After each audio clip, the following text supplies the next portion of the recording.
je pense que Jet mérite sa victoire parce qu'ils ont mis beaucoup d'énergie, une grosse intensité. Ils sont encore montés en termes d'agression en deuxième mi-temps. Nous, on n'a pas su se mettre au même niveau. Et vu que les arbitres, pour moi, ont été très laxistes sur les coups de sifflet, ont laissé beaucoup jouer, bah forcément, c'était l'équipe qui allait mettre le plus d'intensité qui allait passer. Voilà, donc aujourd'hui, je crois qu'il n'y a pas photo sur la deuxième mi-temps. Jet mérite amplement sa victoire. Comment vous expliquez que vous mettez que 52 points? La grosse défense de Jet, et puis je pense que voilà, quand on va que 8 fois au lancer franc, alors qu'on n'a pas abusé du tir à 3 points, on a attaqué le cercle souvent, mais que les coups de sifflet sont pas venus, pardon. Ben voilà, c'est l'explication simple. Et ils ont été capables de nous faire sortir de nos rails offensifs. Donc voilà, maintenant, comme dit, il fallait que ça arrive. Hein. C'est arrivé ici, ce soir. Maintenant, à nous de rebondir. Voilà, vous étiez leader, invaincu. Est-ce que c'est un petit coup d'arrêt ce soir? Non, parce que c'est dur à porter cette série d'invaincus parce que tout le monde nous en parle. Au moins comme ça maintenant on ne nous en parlera plus et on pourra se concentrer voilà, sur match après match.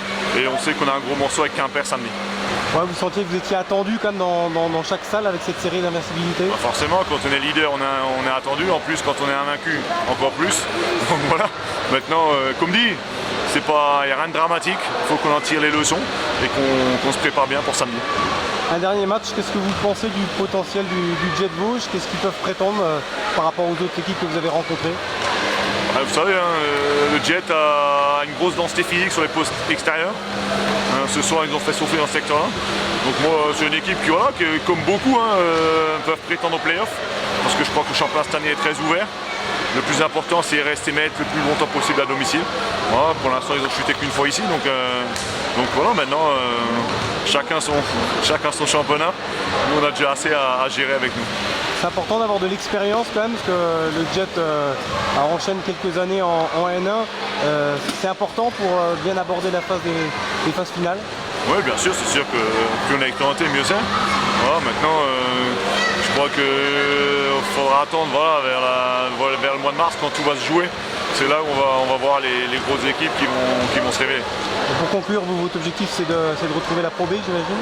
Oh non, tout le monde nous parle de ça. Nous, l'objectif c'est une place en play-off. Après, on verra ce qui se passe. Maintenant, s'il y a 3 journées de la fin, on est toujours premier, c'est sûr qu'on va lutter avec. Maintenant, encore une fois, on sait d'où on vient. Hein. Il y a beaucoup d'équipes, dont le Jet, qui ont un budget plus élevé que nous. Donc voilà, nous on travaille dans notre coin. C'est sûr que cette année, on a une belle équipe. Mais on sait qu'au départ, on n'était pas du tout attendu à la première place au bout de 11 journées. Et la preuve, c'est que personne dans les pronostics nous avait mis à cette place. Donc voilà, nous on fait notre bonhomme de chemin. On ne s'occupe pas trop des commentaires. Et puis voilà, on va bien préparer le match suivant.